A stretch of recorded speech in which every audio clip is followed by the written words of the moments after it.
So here we are, welcome along to the second day of this, the Intel Extreme Masters here at Gamescom, where Gamescom goes ballistic. It is already absolutely mental out there, and it's only going to get busier. And yesterday, the first day of this tournament, a very different tournament, was interesting, it was amazing, it was exciting, it was new, and it was a day of alliances as well. And I think we'll talk about this later on. In fact, Chobra backstage will talk about it. He will talk about the Danish conspiracy. Now, yesterday we saw some great matches. If you want to see more of those, you can see those at esl.gg. That's where you can also do the map vote as well, which is fantastic. And all the maps that we're playing today, tomorrow, and the next day are all chosen by you as part of the community. So then, part of this Counter-Strike Go tournament, these are the maps that you have voted for. The 4 teams that will play are sat over there. We'll find out who is playing who in just a second. Now, the actual teams were supposed to be chosen by Envious, but they're running late, which means we're going to choose it out of a hat, which we're going to get to in a second. We'll get to this hat, which is just here. First, let's find out which map we're going to play. I get to choose that because Envious would have done that. Behind these are the votes that you've gone for, so I'm going to go for Vote 7. Let's find out what map we're going to play. Vote 7. Thank you very much to the Power Ben. It's Train. There's clapping. It looks like our teams are happy about that as well. Vaguely happy. There's a vague amount of happiness. Let's see what else was. Dust 2 was in there, of course. Dust 2 was tries. Cash was there 3 times. Inferno just the once. But we are going to play Train. So which 2 teams are going to play Train? Let's find out. I'm going to choose it out of the hat. The first team is going to be TSM. TSM will be playing. So there we go, just to make sure this is all above board. And they will play, here we go. There's one team that's only got 2 lives. Are they playing? They are not. It's going to be CLG, Counter Logic Gaming, versus TSM. That is our first matchup. They're playing on Train. Let's get this started and to analyze everything that happened yesterday and to go over the teams that are playing this morning. Chobra, my man, it is over to you. Thank you very much, OJ. That's right, ladies and gentlemen. Welcome to day 2 of the Intel Extreme Masters here at Gamescom. So exciting. I'm already excited because we've already got quite the twist that I don't think anyone expected as we kick things off. But of course, joining me to start the day is going to be Natu and Anders. Did you guys rest well yesterday? Are you guys all rested and ready to go for day 2? We've got 4 days total to go through. Yeah, it's about pacing yourself when it comes to these conventions. Yeah, can't go all out on day 1 and 2 and then just like burn out in the finals or something. What you realize coming here is actually like half your work is being at this and doing the show, and the other half is talking to important people. You know, so you actually end up spending as much time, I think, outside of it. So I'd say I'm feeling pretty good, but it did go kind of late last night. But talking to people, it wasn't even, you know. Yeah. I mean, definitely worth it, and obviously a big part of coming to conventions, whether as a fan or as someone in the industry. It's always a good time to meet people. But well, you know what? Before we get to the first match, obviously there's a lot to talk about here because things have gone a little bit haywire already. But let's recap how this whole thing works and how yesterday went down. So the overall tournament, for any of you guys missed it, as Ojo was explaining, we got something a little bit new. We'll bring up the rules here on screen for everyone at home. But basically, we have teams with 4 lives, right? So it's a life system. It's last man standing. It's a bit of a gladiator format here. Just duel until you survive. And if you're the last team standing with however many lives, you get to win the first prize pool. On top of that, though, it's not just the losses that matter. Every win also nets you a bonus pool of $500 each. So if we take a look at the results from yesterday's, ladies and gentlemen, we do have Envious with 2 wins. So they have $1,000 extra on top of whichever placement they end up in by the end of the week. And of course, as OG was explaining, for map votes, you guys put in your votes, and then we pick 8 random votes from the community to fill those boxes with on screen. And so there's a high chance maybe they get all filled up with 1 map, 2 maps, something like that. Also, maps cannot be played twice in one day. So Train, after this match, done for the day. A lot of you guys are maybe having a sigh of relief about that. Maybe some of you guys are a little bit disappointed. Anders, you look a little disappointed that we're not going to see more Train today. Yeah, well, I always love watching Train. I was actually just having a thought that maybe, you know, if you could influence the vote, you know, from this desk. Yeah, well, we could. We have the power. Yeah, if we just ask everyone to vote for 1 map, will they do it?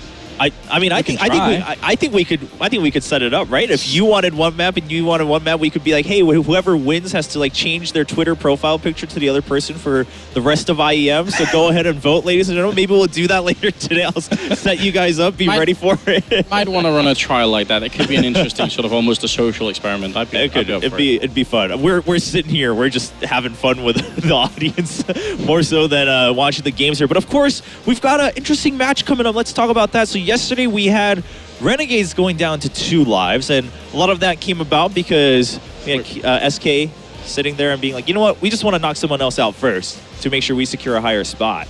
Yeah, I mean, can we talk about the fact that Envy showed up late? That is actually confusing to me. I mean, so everyone's been talking about this Danish conspiracy, but I've heard it from several sources that shall remain unnamed that there is a counter conspiracy. I'm actually not sure which conspiracy came first, but I've heard it that that if the Danes, that's SK and TSM, if they are indeed grouping up, then there's a chance that Envy, Renegades, and Mouse Sports are doing something to sort of counter that, which means that you know, Envy not being here to choose the teams kind of ruins that idea, I think.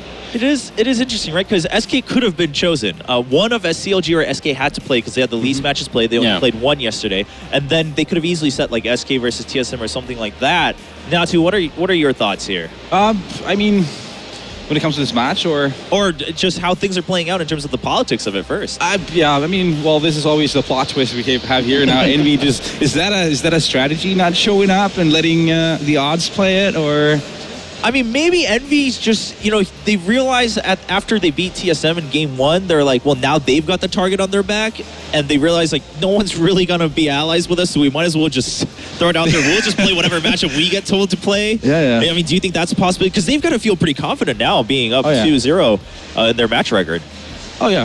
I think they should feel confident. I think it was really impressive what Envy did yesterday, and I don't want to take anything away from them. I just want to point out that they did actually play TSM on Cobblestone, and they played Mouse Sports and Inferno. So they did get to play 2 of the best teams in the tournament on 2 of their worst maps. Yeah. So just not to take anything away, I think it was super impressive that they did as well as they did, especially having 2 brand new players on LAN as well. So really, really great day yesterday. But just to keep that in mind, just a little bit of perspective on those 2 matches. Yeah, definitely something to keep in mind, because again, the maps are not preset. We could really have anything happen. Maybe they'll play those 2 maps again today. I mean, who knows if the fan base comes in their favor and votes for that, we could very well see that happen. But yeah, so Envy decides, you know what, we have this like power to choose how the tournament is going to turn out for the rest of the day, and we're just gonna let it ride with the wind. Actually, there might be a much more mundane explanation, which is just that they couldn't get into the venue. Because honestly, if you go outside right now, there's 100 million people outside. I think last year was it like 200,000 plus that visited Gamescom in like 3 or 4 days. So yeah. Yeah, definitely. It's a lot of people. Yeah, it's pretty insane this year. Yeah, I mean, the whole city, if you've ever been to Gamescom, you know, like you land, all the cab drivers know what's going on. They all assume that you're here for Gamescom. Many of them know at least some of the talking points of this year's Gamescom. It's really astounding that the whole city kind of revolves around Gamescom come this week. But as we are looking at CLG, of course, they have been randomly now selected to go up against TSM here in the first match. I mean, you saw Cadian being pretty happy about that. He's like, yes, don't have to play against TSM in the first match. Got to avoid them in this rotation. Should feel pretty good. But CLG, let's talk about them a little bit. Had a rough showing yesterday on Overpass. Not to, I mean, yeah, sure, we talked about how they don't play the map too much, but it was pretty brutal. Oh, yeah. I mean, their CT side was pretty solid. JDM really going to town, and he was playing really well. Racking almost 30 kills, I believe, in that match. But their T side was horrible. I mean, you could tell they obviously haven't really played Overpass that much. We checked, they played once on LAN this year, 5 times total the whole year. Yeah. So obviously it's not a go-to map for them. So it's going to be interesting to see. I'm not really sure how they shape up on Train.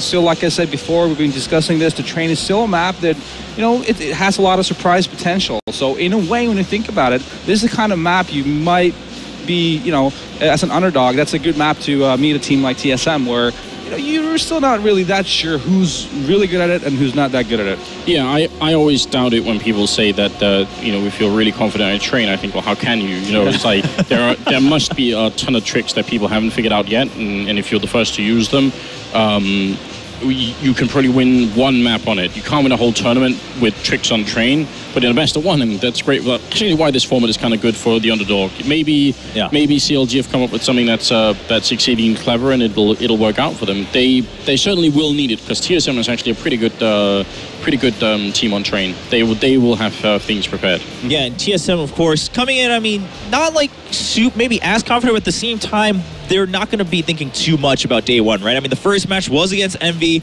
It was definitely a spectacular match. Envy ended up taking it, and then they got to play against Renegades, where they just got to play their own game, play it through, get that win, and now they're like, all right, pretty much kind of back to square one. Sure, we only have 3 lives left, but it's only been 1 day, so TSM should be feeling pretty confident. What do you think for TSM in this matchup? Well, I mean, their last 6 maps, they've only won 1 of them. Obviously, that's a bit of a concern there. We don't want to make too long conclusions out of that, obviously, but it's one of those things where you, as a team, when you're in that situation, you want to find that turning point where you can turn that ship around and start winning in a row instead of have a negative scoreline like that. So, I mean, this is a good opportunity here. Obviously, the way they beat Renegades yesterday must have been, they must have been feeling good to really give a beat down to a team like that. They want to repeat that here against CLG for sure, and then just move on from there on. Yeah. I mean, we know that they are a team that's at least can be affected by sort of the psychological aspect. For the longest time, they just never made it past semifinals, and that was the TSM train sort of stopped, or the Dignitas train, and when they finally broke that curse, it'd be strange to see them reverting back and having those issues again, which I don't think they will be. But you're right, it's something to keep an eye on, and something that the players, they probably have in the back of their minds somewhere anyway. Yeah, and it's interesting to kind of see the dynamic continue to play out in this tournament, because again, we're talking about how it's very different. It's not like, even if you have kind of the same expectations of the top 3 and the bottom 3 teams, it's different from group stages and bracket stages, right? No, you can't sit there at home and be like, well, I think this team is going to go to the semis, because there is no semis. Like, you could get knocked out early if you just don't get the right matchups for you. And for the players, it's really hard actually, because you never know when you're actually playing, so you can't really mentally start preparing, and like you can't really start timing what are we going to go eat, how are we going to spend our time. Like I said yesterday, this kind of an environment, like a convention like this, is very tiring. It's eating energy from your body when you're in this kind of an environment. So what the team should be doing, they should be going outside and just like try and stay away from the from this hall for a while to keep the energy level high and not get worn out by it. Yeah, for sure. Well, ladies and gentlemen at home, of course, let us know what you think is going to happen, not only in this match, but for the rest of the tournament. Again, lots of possibilities. That's hashtag IEM on all your social media favorites. And you can, of course, catch a lot of the games and videos on our YouTube channel at YouTube for ESL. Also, if you missed any of the games yesterday, we had some nice highlights. I mean, as you were mentioning, of course, even if CLG lost, JDM definitely went big. Some of those rounds on CT side for Overpass. We had some nice rounds from Envy, of course, throughout both of their games yesterday. So head over to Plays.tv. You get to find the VODs and the highlights for all of our games in Intel Extreme Masters there, including, of course, CSGO this week. Now, I love, I'm having fun here hypothesizing about how this tournament plays itself out. And as OG was talking about, the whole Danish conspiracy, and Anders keeps trying to avoid this topic a little bit, but here's how we're going to know. We know that if TSM wins and they're automatically like, all right, SK Renegades, I'm just going to go ahead and assume it's like, all right, SK and TSM, they're in cahoots. Yeah, I'm quite sure they will pick that. I feel like it's almost 100%. I don't even want to avoid it. I think it's hilarious. I mean, if obviously in a regular tournament, a standard format, if people started making alliances, it'd be really weird. But this format almost sort of encourages it. Of course. So why not? Why not try and have some fun with it? Yeah, I mean, because in regular tournaments, I mean, first of all, it's somewhat hard to at certain points just because of the way the tournaments play itself out. And at the end of the day, if you want to be the winner, like, you just have to play every one of your matchups the best you can when it's a bracket system, right? Because you have one match, your next matchup, you just got to keep going forward. But then we have this system where it's like, well, we could try to make it so it's just us 2 left, and then one of us takes the win. At that point, we, really go at it against each other. We could have that happen. Now, if CLG wins, do you think they still also put SK Renegades to kind of like secure themselves a better chance? I think the weird thing is, I think CLG is like, I don't think they're partnered up with anyone as far as I know.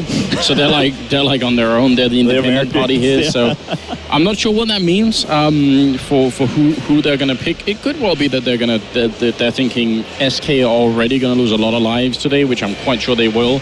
I actually expect that SK could lose 3 lives today and be down from 4 to 1. But yeah, I think that wouldn't be a bad pick either for Renegades. Right. I mean, for both. Kind of, it's that situation where we have CLG, SK Renegades, all trying to fight against each other in their own system here first to try to secure at least, 4th or 5th spot before they think about trying to go even higher, as coming in a little bit more as the underdogs in this 6-team tournament. Well, ladies and gentlemen, as the teams are getting ready, we will be coming back after this break to the very first match of day 2. Once again, it is between TSM and CLG. We are back here in Cologne, Germany. Yeah, the music's pumping. Everyone's getting down on the dance floor here at Gamescom, apparently at, like 10:45 a.m., ladies because and why not? I have Taylor Swift on my mind. I can't help it. For some reason. Yeah, but for some odd reason. But we're here early in the morning, getting ready for the Intel Extreme matches, of course. Again, the first match of day 2 will be Team Solo Mid going up against Counter Logic Gaming. TSM, regardless of results from yesterday, still coming in as one of the favorites for sure. CLG has a kind of a long way to prove themselves, coming in, of course, the only American team, but even in America, right, C9 is kind of holding that spot right at the top for North America. So CLG coming here, they want to say, well, listen, we can definitely put on a good show. And what a better chance than a tournament like this, where it's like all best of ones, anything can happen. Right, I mean, you were talking about JDM yesterday and how he played on Overpass at the end of the game when you were on the CT side. He really stepped it up. I feel like that's actually, it's not the whole story of CLG's current issues, but I feel like part of it has to do with like a collective group feeling that we really can do this. I feel like I want to see JDM and the rest of the crew turn up at the beginning of the match like that. Because it feels like almost just like a reaction, you are getting beat so badly, eventually someone says, okay, I've had enough, now I will just, like, I'll go ham. Right. I'll really make this work. And then, like, it's just on that one person. It feels like you kind of almost have to sort of, I mean, I don't know what they need to do. Maybe they all need to slap each other outside and just go in really angry from the get-go, but then really turn up. Because I feel like they actually have a pretty high skill level. It's just that it's no good reaching that level once you're down 10-1 or something like that. You need to do it beforehand. In maps where a lot of strategy is involved, it feels like CLG is in a lot of trouble. Like Overpass is a great example of a map where you need a lot of strategy, and they were struggling a lot. Whereas like a map like Mirage, where you can play default type of play and just really rely on players doing plays themselves, seems to be where they really excel. Do you think that's because they changed in Cutler recently? Like, having a new guy do the calling. I mean, is it? I mean, I'm wondering, is it just on Cutler to find good tactics for the team, or is it also the rest of the team that has to adjust to him calling, or is it both? It's a bit of both. Yeah, it's right. Players, like how the players approach it as well. I mean, there's a lot of players out there that are not really good at doing set strategies. They're more kind of players who like to do the plays themselves. And unfortunately, that just does not work in every situation, in every map. Overpass being the greatest example of what we saw yesterday. Train, however, still like we've been talking, is a map that is sort of green. We're not really sure of who's really good and who's not. So I think that still it gives you opportunities to play default type of play, and it does not necessarily need a lot of heavy strategies. However, I think if CLG or one of the teams is able to really use the T quad area, which is going from T main. Yeah, that's something I've noticed as a pattern from teams that if they can really get someone out there and play that position well and lurk around and get the initial frag from there on out, that's where especially Fnatic and Olofmeister does a really good job of that. And there's not really any strategy involved. It's just him doing the play himself, and that's what enables the rest of the team just running out.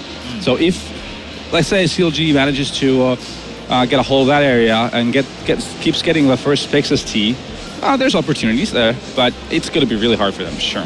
Yeah, I absolutely agree. I think that we've seen, I think, Olofmeister, how much he made that work, just sneaking out there alone. But Lance Olofmeister is also incredibly good. But I mean, apart from that, I'm still looking forward to people coming up with sort of individual tricks to make things work. I know of one that I've told almost every team at this point, so it's not really a secret anymore. I know there are a couple of tricks out there that people haven't put into play that are going to be fun to see. So. And there's a lot of room for improvising, since you can throw smokes from inside towards near bomb side, so that really leaves you room for a lot of fakes, even double fakes. You can do so many things in this map, but we've not really seen a lot of it, and it's come down to the fact that teams are on tournaments and playing leagues all the time, so no one's really had the time to sit down.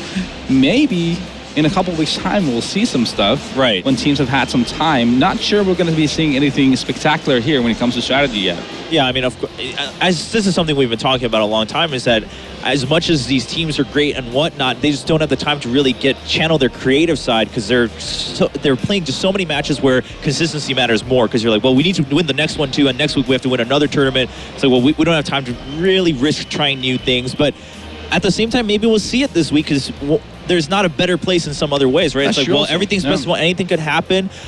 In some ways, we're all here having fun at Gamescom with this new tournament format. Let's give it a shot. Maybe not go fully out on it if you want to try to save it for another tournament, but try it out and see the potential of it in a tournament setting. I don't think that would be such a bad idea. But I want to go back to something that when you guys were discussing CLG and you were saying, well, on maps that require a little bit more strategy, they seem to falter a little bit. Then you're saying, well, at the same time, I would like to see individual players just show up much stronger at the beginning.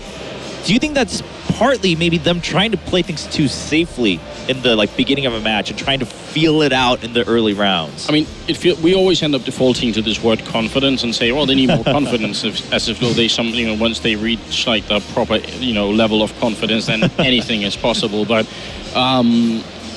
I do sort of feel like CLG has a tendency to almost play as if though they have a little bit too much respect for their opponents. I don't want to say they're scared, because they've all been playing for quite a long time, so I don't think maybe that's the problem, but maybe just a little bit too much respect. And I think it's actually historically a problem that a lot of American teams have versus European teams, because everyone keeps sort of repeating this, the European, the scene is just the best, it's the best, and maybe if you look at the amount of teams, that's true, but going into a match, you can't think like that. You have to just think, well, no, we will just beat them. We'll have a great start. We'll win the pistol. We'll win the fourth round, and we'll just crush them. And it feels like CLG, they play more reactively.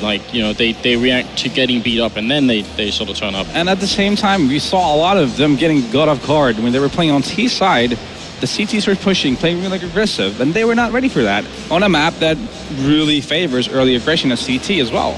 So it's like, you're just wondering there, okay, this is a very common thing. How can you not be prepared for this kind of things? So, and also it's a weird mix of how they function or don't function. I mean, at the same time, again, they were playing on Overpass yesterday. Maybe we'll see a little bit of a different spin for CLG coming in today on Train for the very first game. Yeah, and that Overpass game as well, they were playing up against Nico, who did drop 27, 30 kills. Yeah, that's a good point. And Nico's playstyle on that map was also very hard to deal with, because we even had Cadian on here interviewing him and saying, we asked Nico to do certain things, he just do something else, and it still works. So that means, if SK don't even really know what Nico doing, how on earth are CLG supposed to, it's actually very tricky to play against someone who will just do random things, push at random times. It works because Nico's so good, but still, maybe CLG could be forgiven some of those slip-ups, but they did have a few too many, I agree. Yeah, I mean, having that loose cannon on the other team is something when you're like, well, are we really playing as 5 people, or is it 4 and then this mercenary that's running around? You don't really know who he's working for. You don't know where he's going to be. Yeah, he has this SK logo, but has his mouse or stack going on. This guy. That's true, yeah. They definitely could be throwing CLG for a loop there. But yeah, it's an interesting point you brought up, that you think a lot of North American teams in general kind of suffer from this when they play against the European teams, because you see that whether it's in traditional sports or other esports too, if a region or certain teams are just touted as the best all the time, you realize other opponents, they definitely could take games off, but then they go in, again, not scared, but they're super cautious. They're well, we need to play perfectly to win because they're naturally better. And then you don't play your own style. You actually end up playing their game of consistency, because at that point you are going to lose. I think anyone who's watched any amount of StarCraft for a while will have seen someone like a foreigner coming into the Korean scene and being ahead quite a bit, but not capitalizing on it, because they're so sure that the Korean player must have something going on because they're so good, right? Having respect is all good, but at the same time, it's I think it can slow you down a bit, especially in the beginning. And in the best of one, you can't afford that. You have to come in swinging really big, especially if you're the underdog. Yeah. In my world, I mean, NA has had a lot of skill always. As an example, NA has been having issues prior to this Cloud9 team that has been doing well recently. I think it's never been about, they've had the talent. It's just about finding a team of 5 people that just function well together. That applies to any team, does not matter where they're from. There's so far you can go if you don't have natural chemistry within the team. And I think that's been that has been the only thing I feel like has been hindering the NA scene. They just have not found the combination of players to really pull through. I actually thought of something else I want to talk about on Train, if you don't mind. Something that I think we've seen a couple of matches recently, but it's been, I think, maybe underutilized. All right, so, you know, on the B-bomb side, if you push up and you want to push towards the brown holes, white holes, I feel like recently we've been seeing a lot of success on the CT side where people have someone playing on that ramp who will not just play aggressively on the ramp to get a kill, but will actually be ready to run down Pop Dog ladder really, really early to stop any kind of push on A or to backstab them quickly. I feel like being aggressive there has really, really big advantages, because in the beginning when we saw the new iteration of Train, people were playing on the ramp a little bit, but what they would do is they'd play on the ramp to get an early frag and then they'd fall back, which is also good, but if you don't see anyone there, it's almost like an invitation to try and say, well, maybe I should push it. Maybe I should try and push forward. Because you were talking about Nico's aggressive style. He'd be someone, now he's not playing in this game, obviously, but he'd be someone who could benefit a lot from doing that. And I'd like to see both TSM and CLG try that angle a little bit more. Because no one seems to be punishing people too much who do that. Oh, yeah, I mean, it's a good idea, especially if you just set up your CT setup otherwise, so that you have a rotation that takes up to 2 seconds max rotating going in. Even if that guy goes down, the rushing inside, you'll have another player there to get some off guard. Yeah, sure, why not? Yeah, I mean, again, for a lot of these maps that we've been seeing yesterday, like same with Overpass a little bit. Of course, same with Train here coming in. It's like, and same with Cobble we talked about yesterday. It's like, because people haven't had time to prepare a lot, everyone goes to like the most standard line of play and the safest line of play of like, all right, well, we got a frag, let's take it back again. And we get another frag, all right, let's kind of talk about this every round. Whereas a lot of times just going in with that confidence and aggression for at least a couple rounds, seeing how that works out for you. And if it works out, you suddenly gain the momentum, and there you go. That could be the game right there for you. I mean, you take another couple rounds and your economy's ahead. Yeah, I think Envy have had a couple of games before the roster change where they pushed Ivy pretty aggressively. And the benefit of that, obviously, is that if someone is setting up for an A push, then generally speaking, you'll be able to see them once you push past Ivy. You can see them all the way in T-spawn almost. So if you don't find anyone there, that's a huge tell. If you do find someone there, hopefully you kill them and get off with a really good start. So I actually think CT aggression on Train is something that could be used a bit more. And for CLG, I actually think that would be a great way for them to start off saying, if they start on the CT side, if they can put TSM out of their comfort zone so that they can't easily stand around and get good setups, then yeah, be a nice start for them, I think. Yeah, another thing I noticed earlier on Train, when you were showing the smokes, we saw people doing certain smoke strategies, like throwing their smokes and running in after. But then we've seen a development on Mirage where you have these normal smokes everywhere, where teams do the smokes and they run out while the smokes are actually in the air, not after they've landed. So that's something actually I was thinking about what we could see in the future on Train as well. I think it could be really beneficial to actually run outside before the smokes go in, as they're going out, because you can flash out very early, you can peek out with an op really early, get good angles before the smokes go down, and that'll give you an extra few seconds before the smokes go out as well, once they do land. Yeah, plus, I mean, if the CTs actually see the smokes mid-air, then generally speaking, they'll spend a little bit of time jumping around trying to adjust themselves, because they know what's coming, right? Yeah. Catch them while they're jumping around, then all the better. Oh yeah, and teams have really started to learn how to counter those smoke strategies. Yeah. Well, that sounds all great. Hopefully, CLG has had some time to think about this. Of course, also for TSM, just as important of a game. Really, every game counts. Not just only towards your prize pool, but against knocking other teams out. Let's talk a little bit about what teams are looking for. First of all, let's talk about the map a little bit for CLG. Then, do you think they particularly want to favor starting on tier CT here on Train? If they had the choice, which obviously they will if they win the knife round. Yeah, I think CT. Yeah, I think so too. Actually, Train historically as well, it's been a really big map for Opus. They've got JDM. I think that they will want to try and get there quick, get that AWP on him, and hope to have a similar kind of defense as they had on Overpass. Right. If you manage to frustrate a team like TSM, that's the dream situation. I think that is one of those things again where that's their only hope really, to get an early lockdown and really make it hard for TSM, which I don't see happening necessarily, but it's a possibility out there, and I think that will only happen if they get to start CT. It could, yeah. So CLG definitely hopefully having that line of play, or at least something, right? That they're like, well, this is how we're going to gain momentum, because this is a theme that we keep coming back to all day today so far. Is when we look at their games yesterday and historically, they either just show up a little too late or they're just a bit underprepared for certain maps and they're not able to show really what their potential allows them to do on the bottom line. I would wish to see it in play as they played against Fnatic at the ESEA finals every single time. That was beautiful Counter-Strike. They did everything correctly. They started out CT, I believe, and the way they how they decided when to push and how to push together was beautiful. It was very nice Counter-Strike, and I've not seen that happen ever since with them when I've been watching them play. It was like a one-off. And yeah, if they actually do want to succeed against any of the top-tier teams, that's how they're supposed to play. You just magically got to be able to time everything perfectly.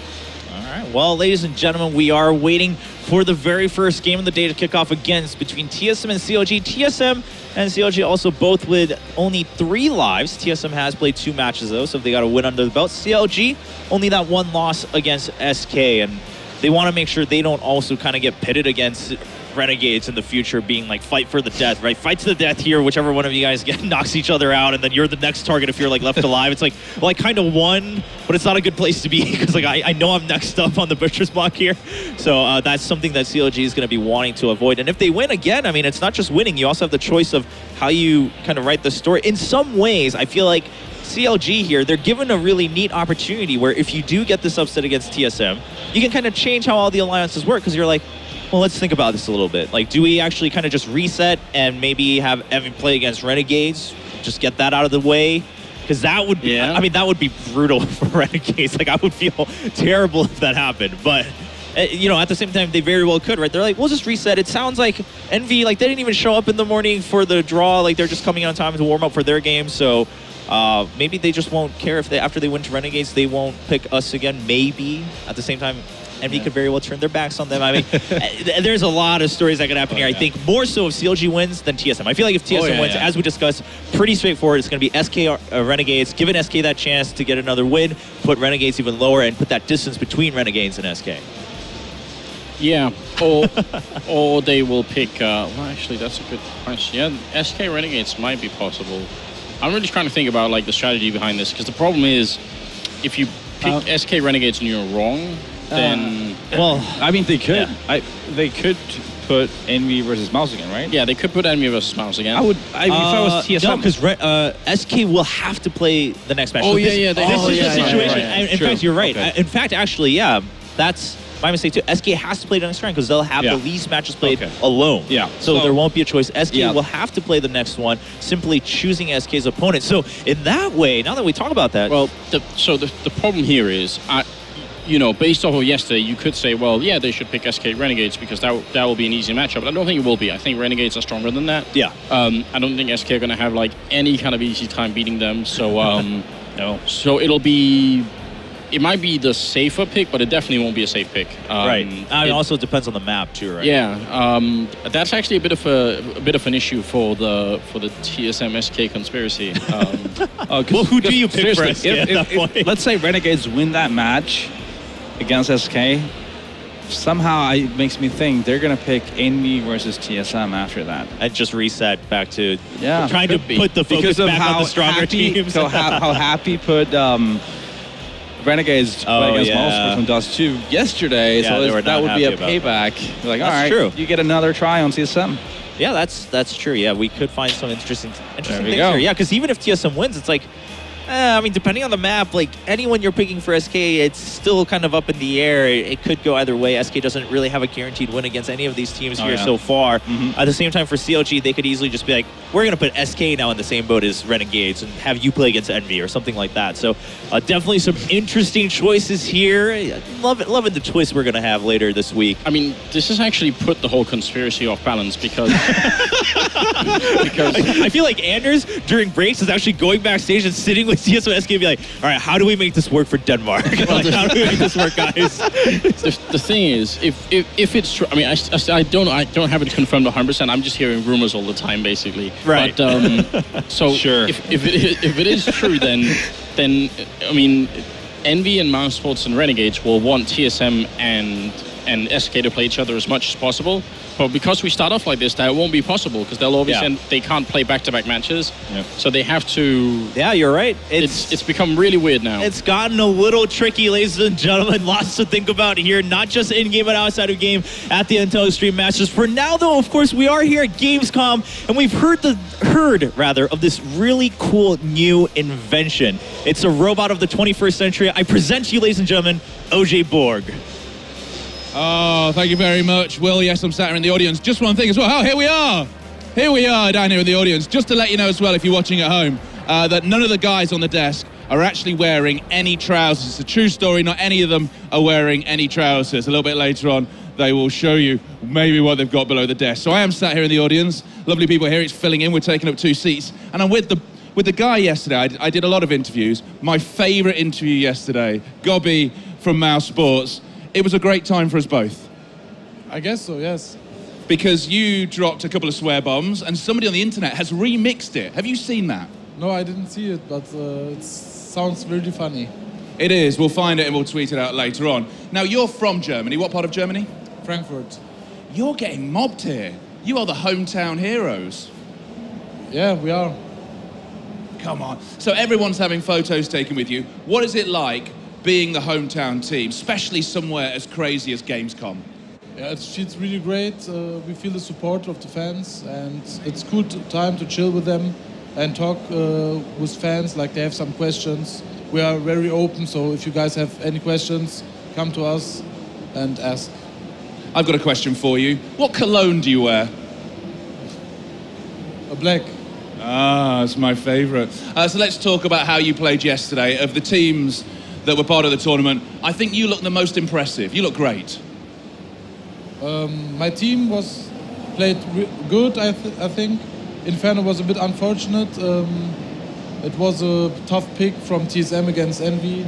Also, they picked us, so I hope we have a bit more luck today, and we can pick probably a good game and good maps. And just talk me through, I mean, we've talked a lot about the Danish conspiracy. Apparently, the 2 Danish teams, TSM, SK, are part of a pact to try and put the other teams out. Have you heard about this?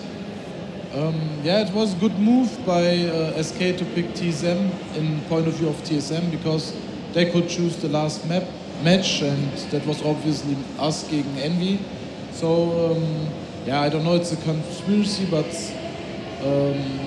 I think they play fair. There's not like they talk to each other. So, do you have an alliance?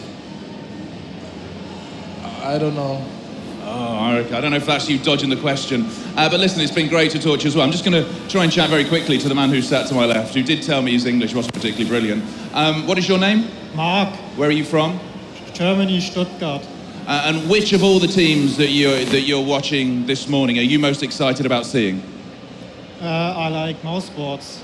Mouse Sports, this man here. Here we go. Are you saying that because he sat next to me and he's very close? Yeah. Yeah, I thought you were. Well, listen, it's been great to talk to you. It's been great to talk to you as well. Let's hand back to the desk and the guys who are officially wearing no trousers. Thank you. It's amazing how much power you can have when holding a microphone, and you can just tell everyone something's official, and that's just what we're going to run with. I mean, we just like to be comfortable. That's all. Come on. Is it really? I don't know. We won't get too deep into the analysis of that situation here on the panel for the Extreme Masters. But thank you very much. Quick chat with, of course, Gabi, and had a little nice, of course, now an internet sensation. Both OJ and Gabi together, the duet, the new internet sensation for the Intel Extreme Masters. At the same time, giving credit to SK for signing with TSM, but it's funny because actually I want to come back to something. Because in the beginning of the day, of day one, Anders is standing there and going, listen, common sense. You put the 2 strong teams together. That's like out the window at this point, right? Because we're having like talk of the 2 Danish teams going together, but then now maybe that's not going to work out so well. It's just all over the place. Where's the common sense now, my man? Envy quite literally overslept on common sense. It's like what usually happens. Common sense only survives for like a good 15-20 minutes during that picking step. That's it. That's all the common sense you can have out of a good like 24 hours in a day. That's it. 20 minutes is what you can expect basically. I don't know what percentage that comes down to, but that was it. It lasted a very short while. Well, but it was there. It was a beautiful moment for us to witness. I was personally very excited, actually. Well, now that that's out the window, I mean, as we were talking, now that we realize that SK has to play the next game, I think things can get pretty interesting. It's also, like not to mention, a chance for things to reset after that one, where whoever wins can be like, let's go back to square one. Envy TSM go at it again. It's all really going to come down to wire here as we wait to find out who will have the choice to pit SK against another team. Yeah, actually, I'm more excited about SK than I was when the tournament started. Because first of all, you never really know with a mixed team when they've got Nico in there. It's very difficult. We talked about this whole idea yesterday about balancing out skill versus team play and communication. And I was saying I thought Nico's actually good enough that maybe it'd be worth it. But I was actually very impressed yesterday with how well Barry played. I think he made a lot of smart choices and generally had some really, really good rounds. Cadian, I think we've seen in the past that he can have like a pretty good level. So I mean, between Cadian, Mary, and Nico, I think there could be some fun games out of SK still, even if they're pitted up against some tough teams. There could be some best of one magic there. Yeah, I mean, Natsu, we were talking with Cadian yesterday about how he's had to adjust a little bit in his position, and that seems to be going okay for now, but generally, I mean, how difficult would you rate that when you have to kind of swap your role completely in a team? It is hard. When you start playing different positions, both sides, because it's so much about like repeating the same patterns all the time, so you get used to the angles, the things you're doing, and so forth. So having to just take a totally different position you might not played before at all, or just like in mixes and like gatherers and stuff like that. It is hard against when it's an actual competition. So kudos for him for managing to do as well as he does or has done so far. Yeah, all right. Well, ladies and gentlemen, you've been waiting a long time here. Of course, if you're watching from Europe early in the morning, anywhere else, some other time other than morning, my brain is not functioning quickly enough to run through that. I'm usually really good at time zone conversions, but man, I am missing it this week. But here we are. As you saw, I mean, crowd has really filled up today. I mean, yesterday was still just the very first day of Gamescom. It's just Wednesday. Not really the whole packed environment, but of course, we are here. Knife round has ended, so we're going to jump into game one of TSM versus CLG with our casters for day 2 of the Intel Extreme Masters. Thank you very much, Will, and the guys over at the desk. I'm Alex Machine Richardson. I'm joined by Lauren Pansy Scott, the duo of the duo. Well, we recently had opportunities to cast regularly together. That's true. It's been a long time coming. Yeah. So anyway, joined by her, and we're going to be going into what a fantastic game. Counter Logic Gaming up against TSM. It's one of those tough ones where you go, okay, on paper, on 6 out of 7 maps, this is very clear cut. Train, I mean. There's always a little extra question mark surrounding Train. Of course, I know it's TSM CLG. Yeah, let's always keep that in mind. I like to give CLG just a little bit. I want to start a storyline here. But to be fair, CLG have not really had too much to kind of shout about. I mean, losing to SK and TSM, both Danes, but that's about the only similarity between those two teams. I think that's about as far as it goes in the nicest way possible. You know, the thing with TSM is I loved what they did on Train originally. They had a great record through obviously the ESL, ESEA Pro League. That's where it stood out to me. They didn't lose a single pistol round in their 3 games, and that included opponents like Na'Vi and Dignitas. So it wasn't like, you know, lower tier. These guys are good at this map. CLG now really do need to find some footing here to be able to make an impression. I think it's almost the same storyline that we found with Renegades, whereby they need to pick up the pistol, they need to start strong, and it's time to find out if they can. And so it's CLG, TSM, best of 1 format, and we're here on DE Train. Lauren, why don't you launch us into this first one and see what CLG have got up their sleeves on the CT side. Now, you know what? CLG can sit there and wait. I'm all about TSM right now. Their pistol rounds have been impressing me every single time. The plan here is clearly rehearsed to the absolute pixel. So let's see what they have in store. Cajun and Carrigan going to put down the utility. We've got the little boost coming out towards the connector there. But the bomb is still on this B side. But you can see Tarek has a full view that no one's really coming towards A. They should know that it's going to be B, and JDM's going to be calling for help very soon. Yeah, he is going to be able to lay down some damage and get away relatively scot-free. 73 points of health still left on him, but already KGB is the one to draw first blood. Finesse's brain is splattered across the train yard, as it looks like CLG are playing for this retake, and already TSM, they're digging their heels in, and they're just going to delay. Yeah, they certainly are, and Cajun's going looking, buying time, just kind of wild with the Glock. But Tarek does find Carrigan, but time is of the essence now. Cutler does find Cajun B, so we're back to a 4-3. CLG do have a kit as well on JDM. This could change, but there's Device, and Device in a 1v2 now needs to just play the time perfectly. Yeah, it all comes down to time. Of course, having that kit makes life so much easier for CLG, and Device trying to play this well. The smoke comes out. He's got 5 points of health. He's holding it. Beautiful from Tarek as well, keeping Cutler safe and sound. I say safe. 4 points HP. of health. Couldn't be much closer than that, and that's going to put the first round on the board for CLG. And as we were starting to kind of piece together, you know, if CLG were to cause what would be an incredible upset here at IEM, the first thing they would have to do is pick up the pistol and not let the next two slip away. Well, it's the foundation, isn't it? They're the building blocks, and now they have to continue down this path. But I like that from them. It was a really good retake coming out from CLG. They didn't challenge, they took their time. But now let's look at TSM again. A plan in mind. Smokes brought up, P250s. And yet they're taking their time here, but they are going to make their way towards A. The SMG of Hayes might get some action pretty darn soon, but it's Tarek finding both kills already. Yeah, you can see this kind of likelihood of seeing a couple of extra rifles. I mean, a Scout and 2 M4s for CLG when you're on a distant map like Train, and they're having no problem completely disassembling the TSM side on that second round. Economy-wise, they did get the bomb down in the first round, so that should enable them to pick up AKs going into the third, and they're going to be doing just that.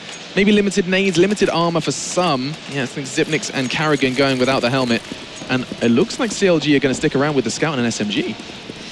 They've got a great deal of utility on CLG, though. They have so much to work with if they want to. But TSM's game will be up pretty soon. They'll know that there's rifles here. CLG will call on to this, and Hayes is just going to go aggressive with the MP7. He's going to go for the challenge out the back of Ivy, but great little bit of an nade, but he doesn't get it. And now Device going to pick it up and open it up for the possibility. But Cutler's there, and he knows now the information's been gathered. So Hayes, I felt like he gathered enough information there, saw 2 heads, saw they had a rifle, and still went for a repeat with an SMG. Maybe just hoping to kind of catch them out with a repeat with an SMG. You know, that's not something you'd be anticipating. But either way, it does go down, and TSM, they're going to be happily trying to find more progress towards Ivy. Cutler was the one there. And the bomb is loose from TSM. They're staying flexible at this point. And it's actually, you see Tarek in heaven once again. Looks like he's going to be making this his domain. But they're also taking away all of the, well, a vast amount of the utility away from CLG, so they're not going to have many smokes left. And TSM still have all of theirs. They've still got 2 smokes between Dupree and Carrigan, a flash on Zipniks. It's not perfect, but it's enough for them to piece something together. So Cajun being Device through Ivy, you've got Carrigan work his way through, Dupree and Zipniks coming out by Pop, and now it's Tarek and Cutler to try and hold this one together. And it looks like they're going to be doing just that, 1 apiece for those aforementioned players, but it's going to be actually Cajun B who does fight back. Tarek with the second. This is looking very good for Tarek. He's been instrumental both in ecos and buys already. They're low. TSM just over 30 points of health between them, but it's not going to stop Cajun B. Onto Tarek. Now JDM has to do it with a Scout, and if he's going to do it, it's with these low-rated health pools. He misses the shot. You cannot afford to do that, but Cajun B was ready for the refrag either way, and they even managed to get the bomb down as that one ended. Yeah, TSM getting back into this game with a really good way of playing. And I love TSM's composure. I always have. I think there is a little bit of a pause coming in, so maybe just making sure none of these technical issues are still there. Hopefully they are resolved, of course. And yeah, Gamescom is getting loud. Can you, I mean, I'm struggling to hear like my own thoughts at this point. Yeah, it's actually impressively loud here. Like, is there like a party? Are we not invited to like an early morning Gamescom party? Enough. No. Okay. But yeah. It is extremely loud. I'm going to put my microphone really close to my mouth so the guys at home don't get bullied by this this audio. But either way, anyway, Gamescom aside, back in kind of turning attention to the game, the fact that TSM called a pause, I'm not sure if it's a technical reason. I didn't see them say tactics, so we're going to get under kind of a... There's Graham. The admin has appeared. Oh, okay. Let's see how he looks. What, if he looks disgruntled exactly. or not? Yeah. So TSM look fine the whole time. They're having a great time. Does Graham look stressed yet? Okay. If you're seeing like, you know, the face of Jesus Christ help me, then it may be a longer pause. I saw him put a sad face in console recently. Oh, no. So, you know, when an admin puts a sad face in console, maybe things aren't going well. Tarek is actually just trying to find out. Okay, there is a sound issue that's being resolved. Okay. And we are going to be heading back into the game. So that's that's fortunate. Then CLG not going to have too much momentum swept away from them. I say momentum. TSM were the ones to pick up the previous round, and it's going to be intriguing to see where they can come off the back of that one. It does look like they're going to be putting a whole lot more weight into utility than they did in the previous round. As you can see that they're going to be buying up a 3 Galils, 3 Galils, but this time focusing on those smokes, on the flashes, even 3 Molotovs across the board for them. And CLG, the same can't be said for them. Limited nades, we need to jump back into the game because it is already unfolding as this round is taking it's going to be a radio broadcast. Let's just look at the reflection of the light on his face. We'll look at that for a while longer. As I'm going to tell you what's happening. Bodies are dropping. TSM down to 2. And we are way. There we go. Device then. Last man standing. He's dead already. Blink and you miss it. And the round's over. CLG, that's actually really important as well. Yes. It was probably a really important round to watch. That was a crucial round. Okay. All right. Let's just have a nice, let's breathe it in. Can you catch us up, Lauren? No. No? Okay. No, but 3-1. CLG. Turning it back around, and of course, in that sort of aspect, it's going to put TSM in such a bad predicament money-wise. They're very poor. But then again, we've seen what the PT50s have been achieving yesterday. True. Throw a couple of deagles in there, you never know. But still, this should be a nice, clean one for CLG. They should try and not lose players. And any small advantage, even if it's just making sure they have very clean rounds against ecoed up teams, every one of these matters against someone like TSM, especially when Dupree is already taking down one of their opponents. Yeah, you're going to get the nice trade-off, though, from JDM, who seems to be making the B site his home here on the CT side of Train. And I mean, you start looking at that scoreline, do remember it's for CLG on that CT side. They're going to be looking for, looking to hit double digits in an ideal world. Yeah. On this CT side. Now Cutler looking to get pushed on. He's kind of got his eyes towards Electric Box, and that's a good move. But look at Carrigan, finds his head. And now it's going to come down to Hayes, but he's having no problem finding Carrigan. Tarek is turning up, and actually TSM, they're making a real good kind of job of this. 3 players down, and Device, he's not going to be able to find much more, but that's a very solid, just P250s from TSM. And that was an extraordinarily costly round for CLG. Again, these guys are being, of course they can rebuy here, they're fine for that sort of matter, but this is the fact that they really want to keep that AWP in play at most times. JDM keeping that in mind. He wants to have as much money building up. Losing players out on these rounds is something they just can't afford. And it keeps CLG's economy kind of tame. It keeps it down, and it makes sure that they're not going to get too much AWPs in the hands of JDM. That's a whole lot of letters now. JDM, talking of AWP, he does actually manage to just narrowly miss that shot, as Finesse is doing quite the opposite as he finds Dupree. Yeah, early B poke there coming out from TSM. Everyone else kind of taking their time elsewhere. Dupree did get picked up, but still. Zipnik's holding it just in case they don't push through. There's Carrigan, of course, doing the same. And at this point, it's Carrigan and Zipniks who do have the smokes and flashes, who maybe could create something out of this. And at 4v4, they can sell the other side. It's perfect. But KGB's just going to force it to happen. How did Hayes get even to that point? But here we go. So JDM's going to be the factor now. He can put that AWP to work. KGB goes down. They regain some control, but Device is pushing up. Now, I don't know if JDM even suspects Device has got out this far. So we're going to find out very soon. JDM playing on those ladders. Device, he's creeping in. He catches a glimpse. And that may be just enough. And there we go. Zipnik's perfect timing. Great synergy between the two, pushing down that 1 and 2 side. And the bomb plant is certainly coming in. Yes, that's going to be thanks to Carrigan. And Zipnik's, he's preeming all the right spots for Cutler, but I think TSM, they're not going to be making any mistakes in this one, looking very restrained on this site hole. But then again, Tarek takes down Carrigan, and now onto the remaining Device, and Zipnik's made now all onto Tarek to find the remaining 2. Ooh, does find another. Start. This is 2 now. He's looking for a 3rd. He could very well pick up a triple, and he's going for a fake, trying to draw him out. He knows exactly where he is. He's holding it, trying to get baited. Oh, beautiful from Zipnik's. Just darts out to find the frag and the 2nd round for TSM. Again, though, this is quite a close game. I'm talking about the rounds themselves. They are actually pretty close, these rounds. Yeah, and look at Tarek. I mean, we keep seeing him playing around this site. He's really coming into his own on A, almost, reminiscent of the qualifiers. Hyper, doing exactly the same thing for eBettle. Oh, that was my heart can't take it again, That was the last time we casted Train, Lauren. Yeah. That was it, and Hyper was doing exactly the same thing. Yep, 50 frags at the end of that one, and Tarek's already got 12 just 6 rounds into this, so maybe, just maybe, we'll see if we can have a competitor if he can stay in this form. But, it's down to pistols. We saw what TSM could do here with it. Let's see if CLG can do something similar. They certainly could to a degree here. Hayes does get a little caught out, but Colour's been able to push up, get a little bit of an angle. But then again, you look at Carrigan and Device, and they're so aware. They're so ready and waiting for this. Yeah, but you have to watch out. They kind of read them quite nicely, picked up an SMG to try and take a little bit of extra money for themselves, and I think Carrigan is going to be going down to Tarek, so that's something. But then again, Hayes walking through the smoke. He could very well get caught out, and he will be. KGB just lingering at the side. But in the meantime, Cutler's done some good work as well. Definitely has. And now, sadly, though, Tarek last man alive, taking down 2 players. Not a bad way to get things kicked off. Sadly, though, for Tarek, he was unable to pick any guns up from it, be able to put him to use. TSM will just overmatch drastically and pick it up. But still, that was the point there, wasn't it? The device was the way you went for the Mac 10 to farm the money up. And this is something you're seeing more and more often that you can't blame people for. But it is going to force CLG now to consider maybe the double eco, or at least maybe something a little bit of bite to it, but still pretty skint here. 5-7 smokes, flashes a CZ. It's not good. Yeah, and I do see those nades. I mean, 2 flashes and 2 smokes. That's going to put a smile on Anders' face, that's for certain. And of course, you know, we saw what Tarek was doing with his 5-7 not too long ago on Overpass just yesterday. FNS, I think FNS saw Dupree. Or Zipnix, I'm not sure, because Colour's already rotated. I think he's got a decent idea that these two are already at this point. So there may very well be a good read. But then again, JDM is in a position to potentially catch out Carrigan. It's going to come down to patience here. And I think Carrigan has got a pretty damn good idea that CLG are going to want to play this aggressive. They know roughly the situation of CLG's economy, and it's going to be enough to anticipate some tight angles being held by the CTs. That's going to be a flash. Hayes can't evade that one, and it does indicate that at least one man from TSM is hanging around towards Ivy. But finally, the bomb carry is going to be tested, and he does pass that one. It's Carrigan, and he gets away with the bomb, and 94 points of health.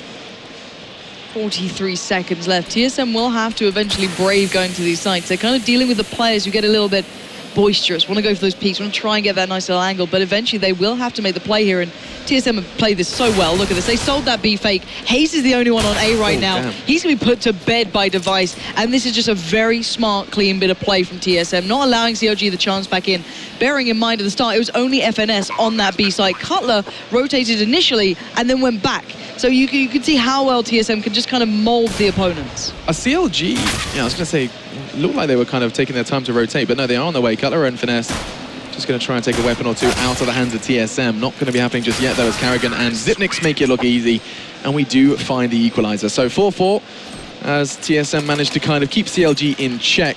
Or, well, everyone other than Tarek, who's still continuing to sit at the top of that scoreboard. But good to see that this one could stay close. But it's not good for CLG. If things stay close with them on the CT side, I think that spells trouble. I tend to agree. They need to start breaking out in these gun rounds. They need to start getting these cleanly done. But how can you do that against the likes of TSM? These guys are fantastic at this map. But it looks like CLG has a good idea of what they want to do here. We're seeing that FNS is almost expecting Dupree and Zipnix by B. JDM is waiting for Carrigan to come walking through. They're starting to kind of see the standard here, and Hayes will find Device down by Ivy, just spraying through the smoke. He didn't even need to see him. It's something they've been doing consistently on their gun rounds now. Yeah, absolutely. I mean, the threat now is KGB. KGB versus JDM, and JDM is the one that comes out on top. That's massive. And now, with the AWP down, that's insane. TSM now at a massive disadvantage. He went in for like a double peak on that. I don't know if that's confident or stupid sometimes, but he got it still. And this was the thing Moses saying before. I hear Moses in the back of my mind going, these guys, the way they peak terrifies me. The way they play, every aspect is not stable, it's scary, but when it works, you can't knock it. But still, the TSM down to 3, going to make a bit of a last-ditch effort towards this B site. Carrigan, Dupree, and Zipnix going to have to take on Cutler and FNS, and look at Cutler playing it well, dancing around the side, but his spray was a little questionable. Switching up to the second, can't find Zipnix, but FNS is going to deal with the situation with Tarek coming over, and CLG picking up another round.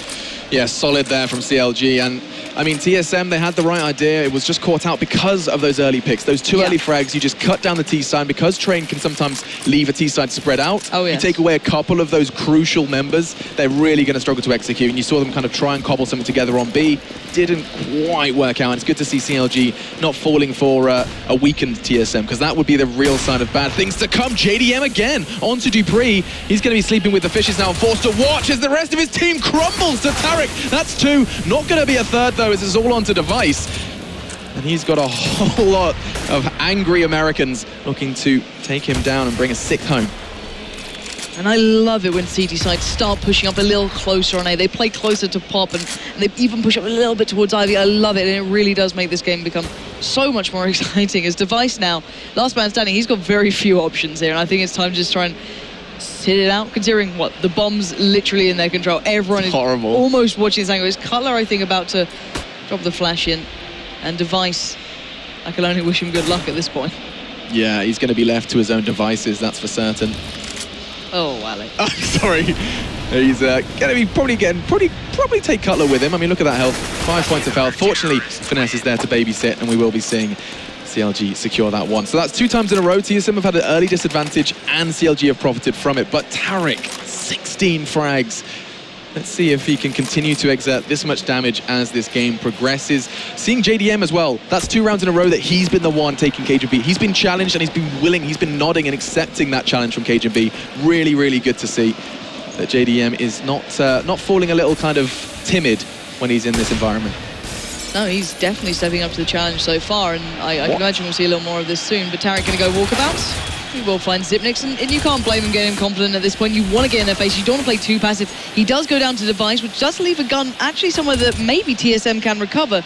Not sure if Carrigan's going to get there yet, but Hayes does find Device, but the bomb is going down. Carrigan just going to try and put it down, but FNS going to just go hunting straight away, and Cajun B will fall. But I love the little mouse wiggle. Like, it'll help, I promise. I'm convinced. I'm convinced. Yeah, I'm pretty sure some bomb plants have been defused. Oh, sorry, some bombs have been defused and planted with an extra wiggle. Turn up your sensitivity, give it a real wiggle, and you're going to get that bomb down. I'm telling you now. God, I'm coming up with some real theories. Wiggling when planting, needing a Wii makes you play better. I'm a true analyst here. Yeah, the highbrow level of content that Alex brings to CSGO. But still, we're not going to be able to see an AWP on the TSM side, which is going to leave JDM with so much more freedom here to do not necessarily what he wants, but certainly have a little bit more of his way. And look at CLG, just pushed up a touch. Now, it's dangerous, sure. If the trades go wrong, you're kind of screwed.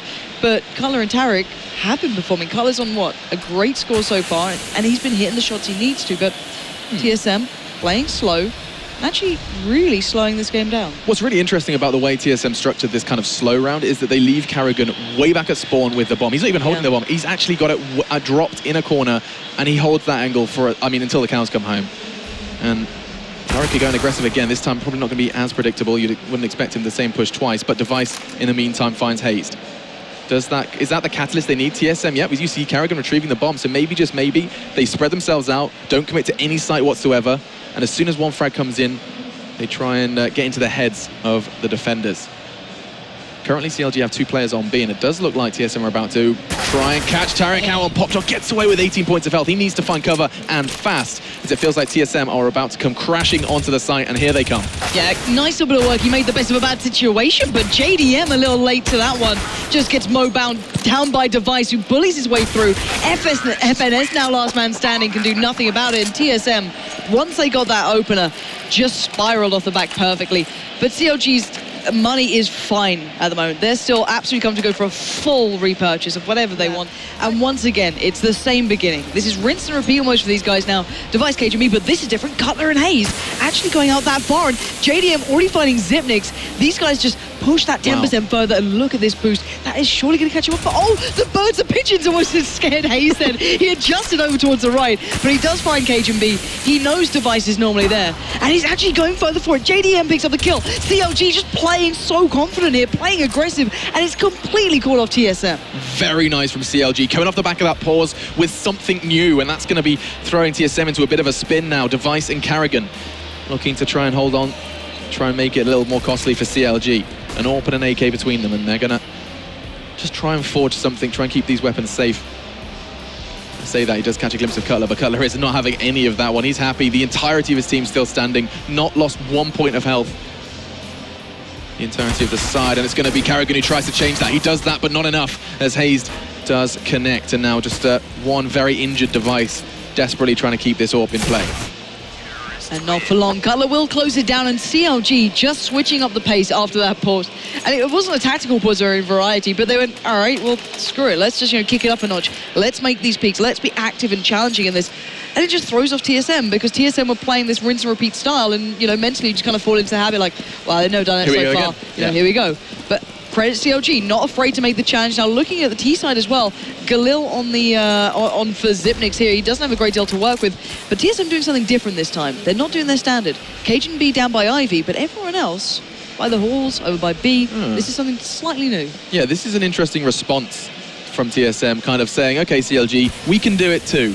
And maybe They have turned to a new page of that strategy book. Looks like they're going to be kind of putting a lot of their attention towards Pop Dog. Maybe, just maybe, once that smoke does kind of dissipate, we're going to be seeing a big charge on towards that A site. I say that, though. Zimnix and Dupree are the ones that are away from the site. You can see they are edging towards it. It's going to be Finesse and Cutler who are readying themselves for this push. They have enough utility for this one. 3 flashes, 3 smokes. That's enough for TSM to put something together.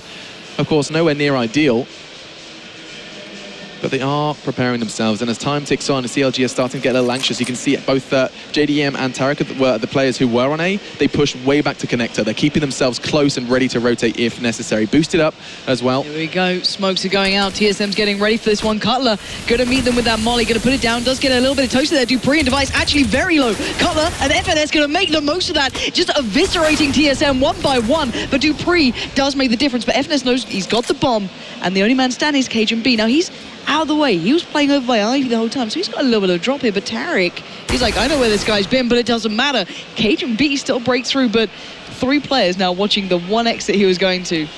And Hayes, he's not giving this a chance. 2 HP left towards KGB. He might actually hit this shot on the way through, but no. Hayes will close it down, and CLG just perfectly dealing with TSM. Yeah, respectable then from CLG. 9-5. If they can find the 10th as well, they're going to be very happy going into that second half with a reasonable chance, a real shot at this T side. And I mean, we came into this one saying that TSM, they're not going to want to show too much. We also said that this should be a very much a one-sided affair. And look at the economy of TSM. This looks like it should be a 10-5.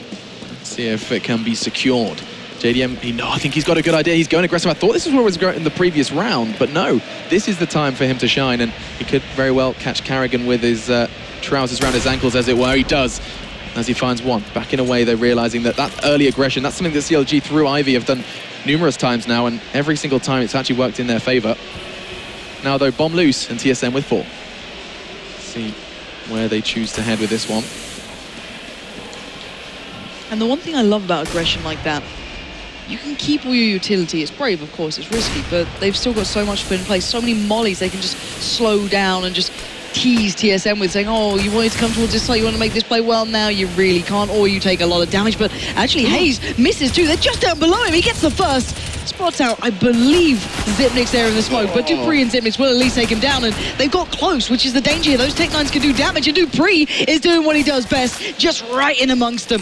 And now Cutler and FNS gonna have to be careful here, because Dupree's got a gun, he's got armor, and still a Tech-9. Yeah, and you can really not put this past him.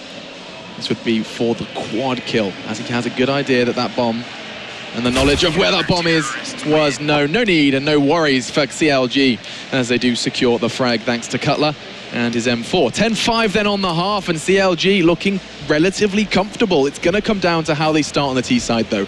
I mean, if we start to see the Americans pick up that pistol and the second, they're so close that a couple of wrong steps from TSM, and this could fall a little flat.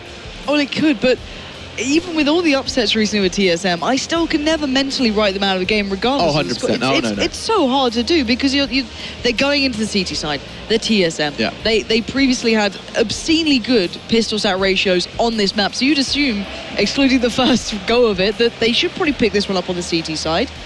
We'll have to see what they do from the back of that, because their gun round should be stronger, but if TSM don't come into a tournament, focused, switched on, ready, we've seen them slip before.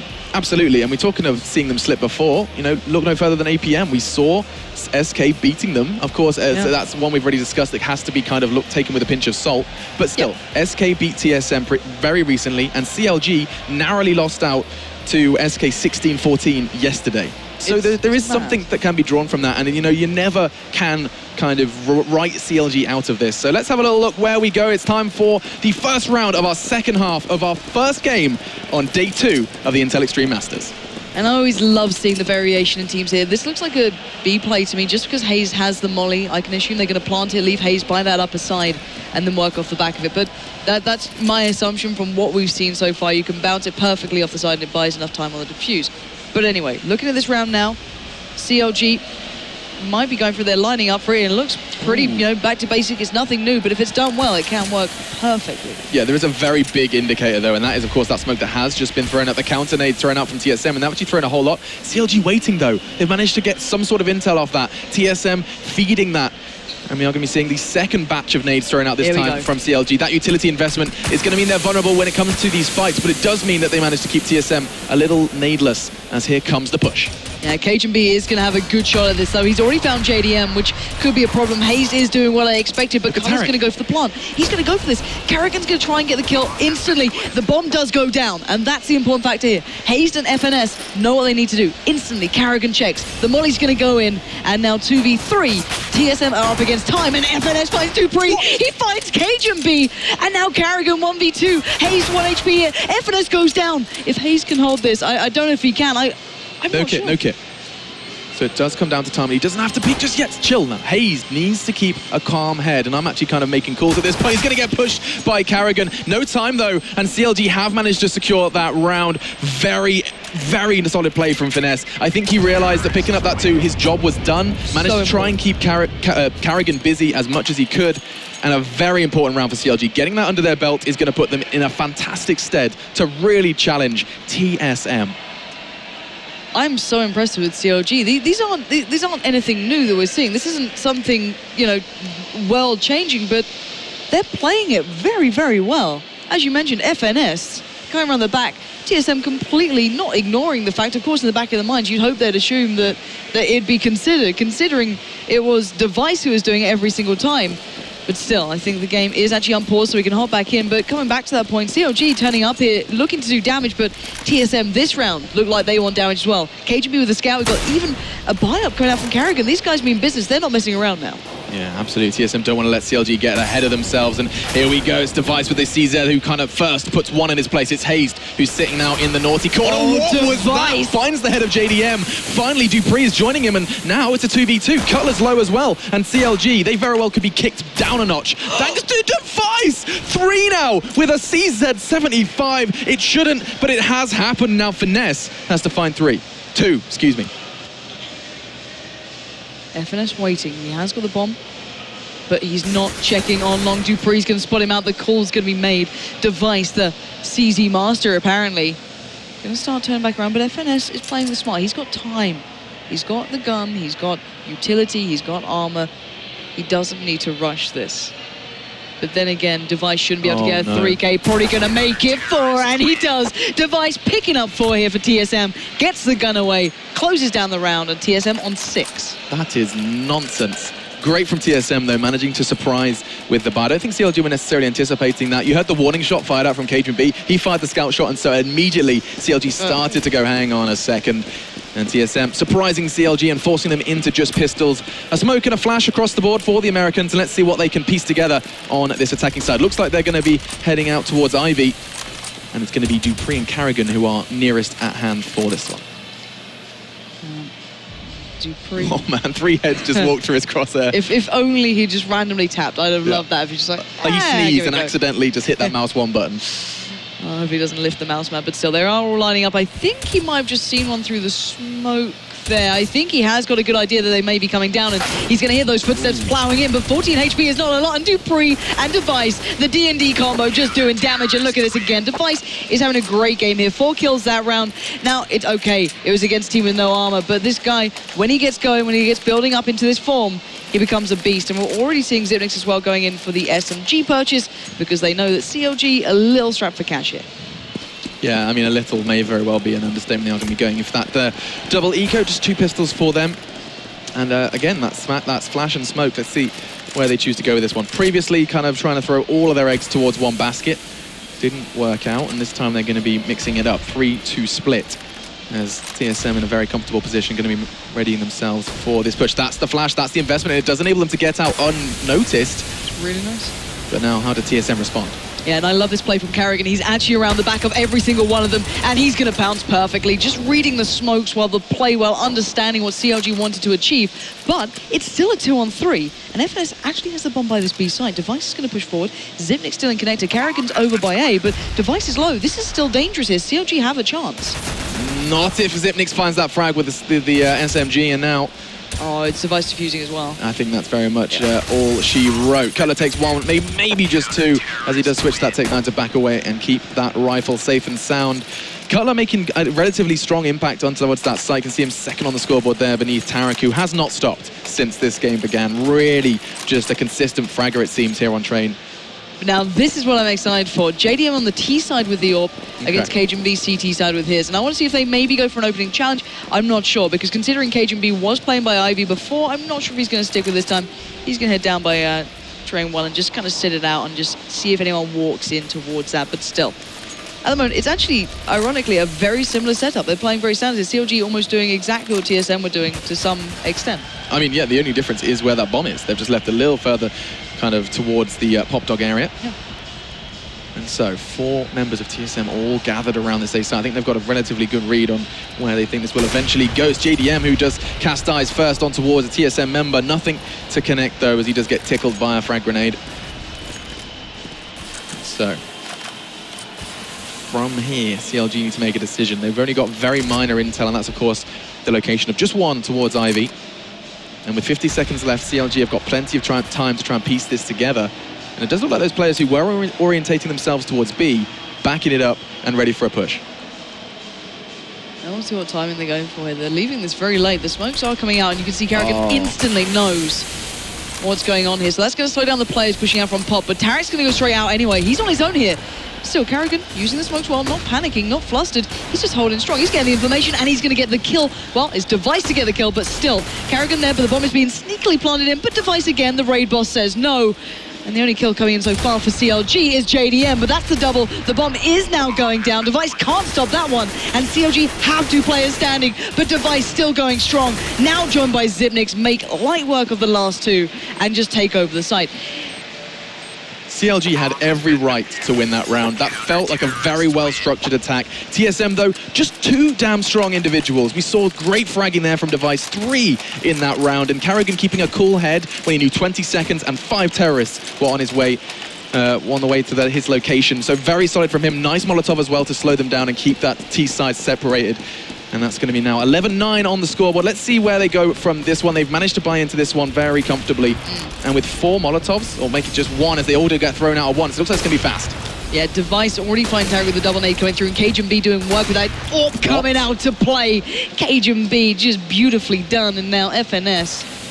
He's got a bit of a mammoth task here. Bombs a little bit out of hand, and CageNB just makes it look so good, just whipping that AWP around and bringing this game back very close. 11-10. This is what we were saying. TSM CT side is certainly an impressive factor. 5 rounds consecutively now for TSM. I mean, CLG, they got the first. They got that pistol, that hard-earned pistol.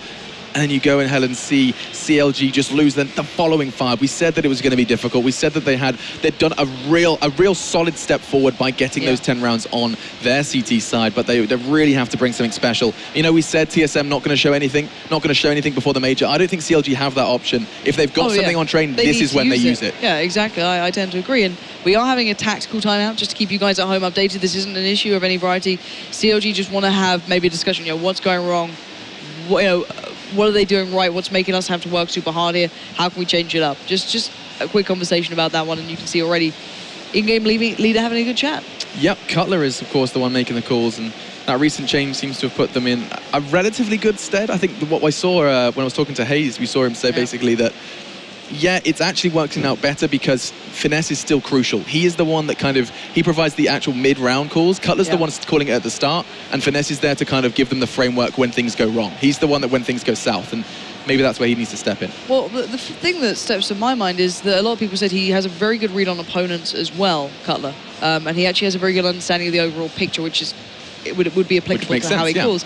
So I'm interested to see how they come out of this pause, how they intend to overcome the tyrant that's TSM here, because TSM CT side is looking very, very solid so far. So this would be an interesting factor now coming in for CLG. What have they theorized? What have they come up with that maybe could change this one? And we are seeing the AWP coming out, the Galil's coming out to play as well. So an interesting purchase choice, and these boys getting ready to go. The game is unpaused. We're going back live any second now. Yeah, something we haven't seen from TSM is the double AWP. Something they're no stranger to, especially on train, but still keeping it in the hands of CageNB this time.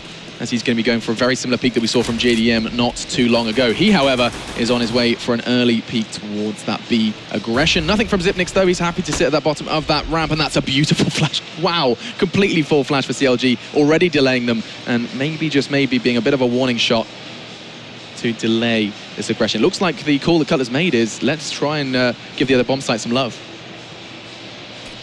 Yeah, not standard for these guys just yet, but they are kind of falling back to more of a standard spot. You're seeing that Hazed isn't sticking around, but he does have the bomb with him, which is the only difference for me. But FNS and Tarek over by toward A. Smoke's being lined up here. Not going for it yet.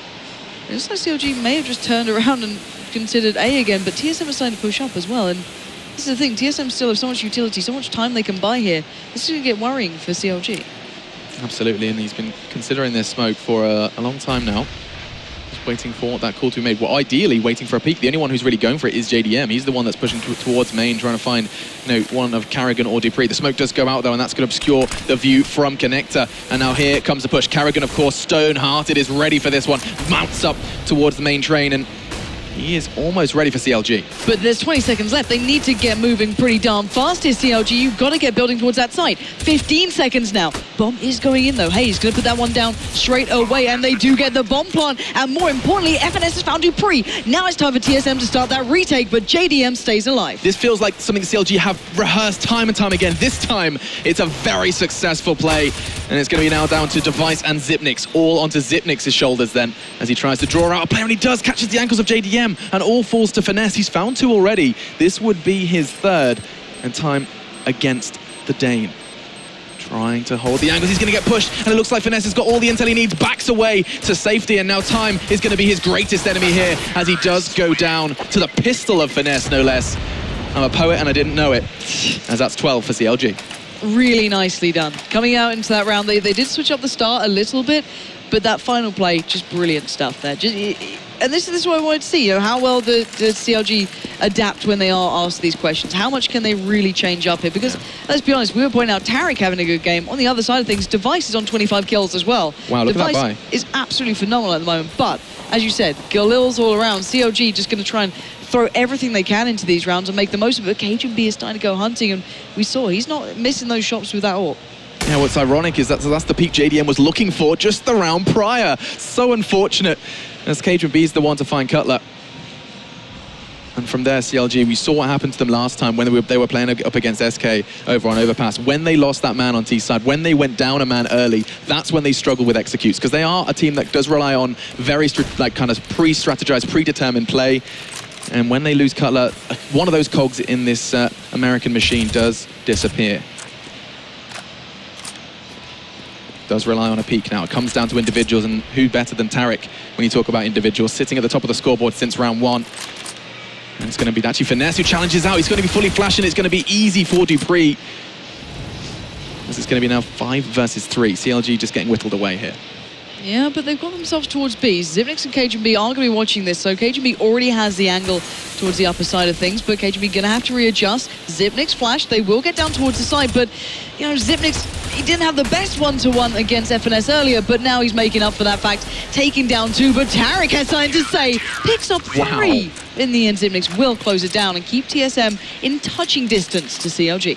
Yeah, neck and neck, of course, that's going to be really crucial for CLG, of course, getting money screwed off the back of that one, completely reset after winning and then losing the round after. So, TSM in a pretty comfortable position, and it's going to be down to what CLG can do with that single flash. To their credit, though, we saw how effective that one flash can be when they were managed to push out. It enabled 3 players to cross to Electric unnoticed. Hey, you never know. Can make all the difference. But you liked Zipnix's flash to be fair, that impression. Oh, I was in love with that, yeah. Oh, just does catch no! Carrigan round the back. He's got the Mag 7, already puts FNS in towards the dirt as Zipnix catches the other, and look at this. It's like shooting fish in a barrel with shotguns. That's just cruelty at its finest, but still. TSM bring it back now 12-12, and CLG, money-wise, are not great here. And I think they know that. You can see on Hayes' face, he's sitting there, he's got dollar signs in his eyes, trying to do the math and realize that this is probably going to go south. It is going to be a second one for them. This time, though, putting a couple of extra nades in their pocket, at least one for every player on the side of CLG. Tech 9s as well for 2 of them. It looks like TSM are really quite comfortable going aggressive. They're going to see CLG holding a pretty, relatively common angle. And it's where CLG choose to push. Carrigan has been quite literally rinse and repeat on this hold, and every single time he has found success. 8 frags so far in this half. He's been having a great time here, and it's such a hard position to play at times because you are pressured from just about everywhere. But Device does get down JDM early on with just that molly coming through. Carrigan will be tested, but deals with Tarek kindly, and CLG falling apart at the side, sadly, as Carrigan just going to make the most of this one. And last man standing will be found by Cajun B there, not Carrigan. And well, TSM not even looking like they broke a sweat into that round. Very easy, very comfortable. CLG need this gun round, I feel. Otherwise, TSM's just going to spiral. They're going to go on to full, TSM beast mode. CLG need their impact to happen. Yeah, and let's see where they take this. This really is kind of make or break for CLG. And I mean, talking of break, if they could break TSM, that would be incredible for both their morale, but also a little indicator that TSM needs to take this even more seriously. I say that though, Carrigan and Cajun B do fight too, but look at CLG go. That's one for every single member still standing. As now Dupree and Zipnix have to try and forge something for TSM. They just sped up the pace. They go crazy, they go aggressive, and it works. But Zipnix round the back, going to catch off FNS, just waiting at the bottom, but now 2v2. Still possible. JDM's going hunting, but Dupree has the drop. Dupree closes it down, and now Cutler has everything to do, but not a great deal of HP to work with.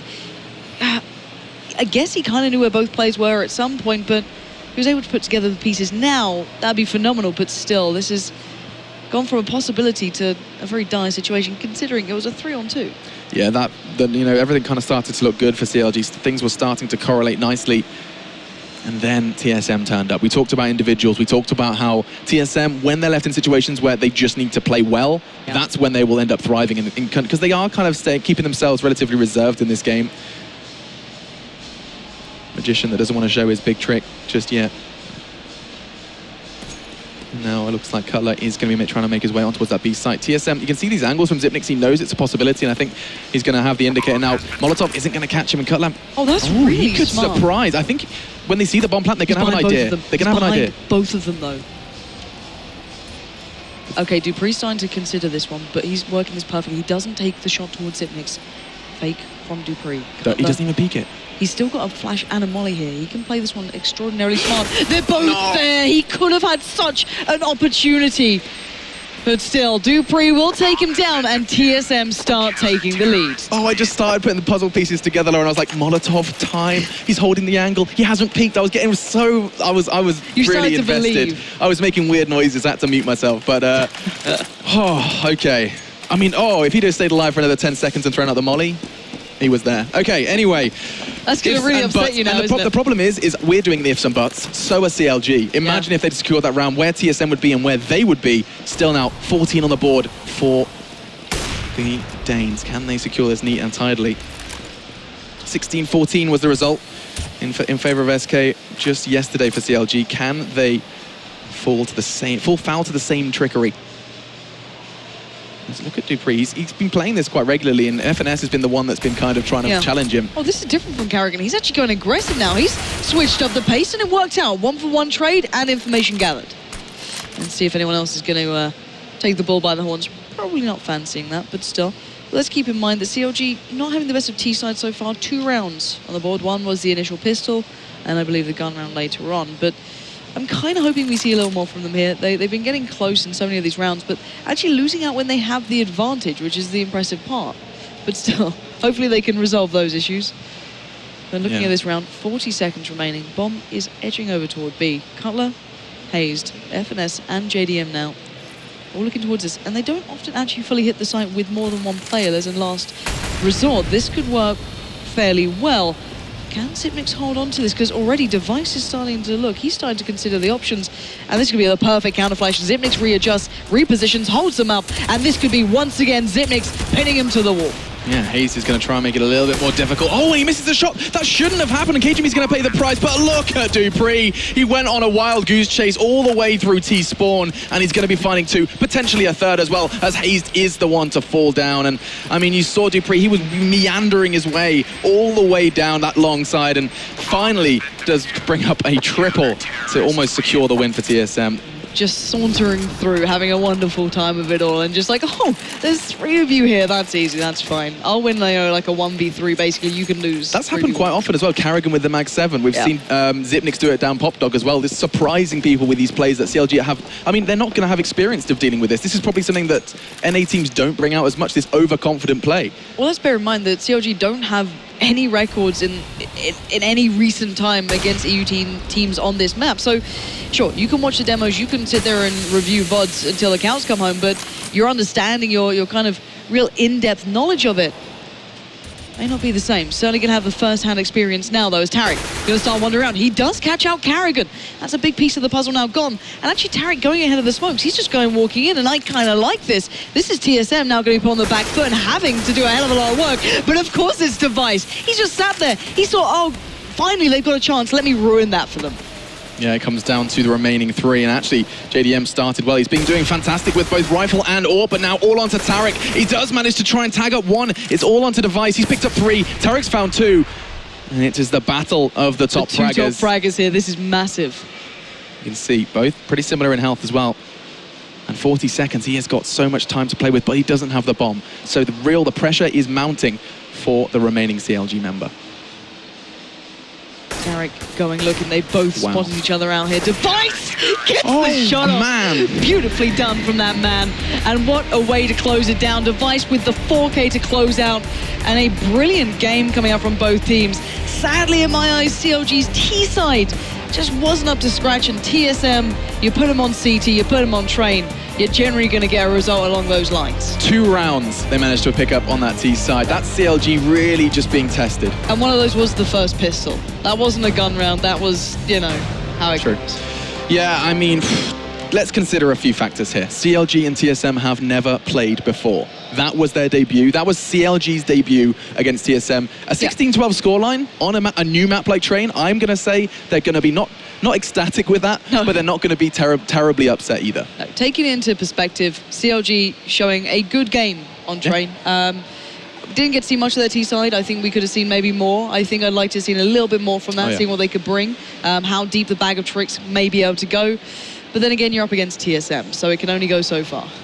Yeah, and I mean, TSM not letting that slip as well. You have to consider, of course, that was a relatively restrained TSM not letting that slip. So really solid to see the greats like TSM still managing to keep some lives. They're still going to be sitting on 3 lives. And let's see what the boys at the desk have to say of CLG versus TSM. Thank you very much. And, well, what a match. So close, yet so far at the end. It was, I mean, I think that sums it up pretty well, right? Yeah, I mean, you know, this time around they got to start a CT, racking up 10 rounds. Yeah, that's a solid scoreline. You think, okay, they might have a chance here. Then they go and pick up the pistol round as well. You're like, okay, statistically they should probably win this by now at this point. And then comes the second round. They get destroyed by Device, and then it's like a huge decline from there on out. It's like they had opportunities, but with TSM, they're very good at defending a bomb site when they know there's an attack coming there. Right. Especially we saw Carrigan do a couple of very nice moves, how he just delayed. Even he just got 1 kill, but he was able to waste so much time from CLG's attacks by Molotovs, flashes, and position and everything that it just made it so hard for CLG to attack and make any rounds happen. Yeah. Yeah, that was upsetting because that was actually CLG beating TSM for a very long time. Yeah. Win both those pistol rounds, you're well on your way. Tarek, renowned online heroes, turned up really well on LAN for actually quite a while now. This was a great performance from him. I was super impressed. I just want to see more of Tarek playing at this level because that was actually very cool. And JDM still showing himself to be quite a powerful AWPer. I mean, in all respects, this should have probably been CLG walking away with a victory. Right. I mean, we're not trying to harp on how they lost it, but the fact that they were that close to winning shows that it's there, right? Like, it was so possible in that game. But unfortunately, TSM are the winners. We'll be able to talk more about the game after, of course, when we come back. But for now, it's important, ladies and gentlemen, is that the vote is closing for the next map. Who will be playing and on what map? Remember, SK Gaming has to play because they've only played 1 match. They're the only team with 1 match played so far.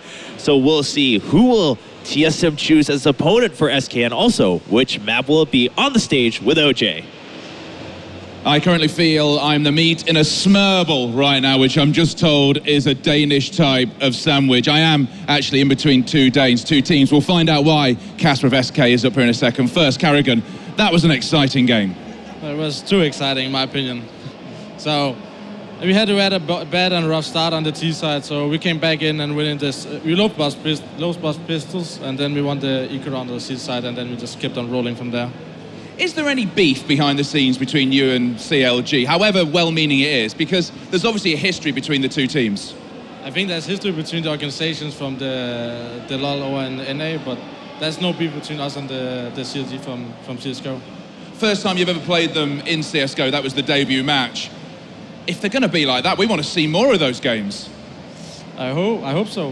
They're an upcoming team, and they're also at the major, I think, so that it could be a potential good team to come in top 8 at the major. If they prepare good and prepare for the enemies, I'm sure they can do better.